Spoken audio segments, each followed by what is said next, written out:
ফ্রান্সে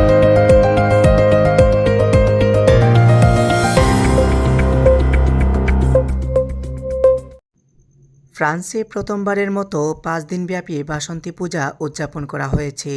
প্যারিসের লা কর্নবের দ্বন্দ্বন হলে 3 এপ্রিল থেকে 7 এপ্রিল পর্যন্ত এ পূজা উদযাপন করা হয়।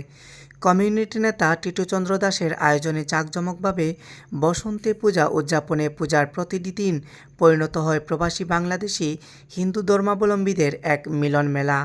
ফ্রান্স থেকে আমাদের সহকর্মী নাজিরা শিলা জানান, আয়োজিত বাসন্তী পূজা প্রতিদিন দুপুর থেকে শুরু হয় মায়ের আরাধনা সংকল্প।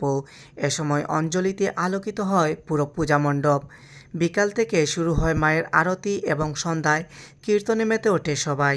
সন্ধ্যার পর বিভিন্ন ইভেন্ট পরিচালনা করেন সুস্মিতা দাস, তিথি, শান্তা দাস, শ্রাবণী দাস, শর্মিশান।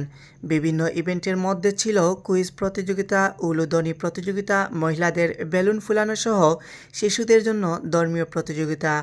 আয়োজকরা জানান, প্রবাসের মাটিতে নতুন প্রজন্মের মাঝে হিন্দু ধর্মকে লালন করতে এ ধরনের আয়োজন খুবই গুরুত্বপূর্ণ। তাই আমরা চেষ্টা করি প্রবাসী বেড়ে ওঠে নতুন প্রজন্মকে সময় ধর্মীয় আয়োজনের সাথে সম্পৃক্ত রাখতে।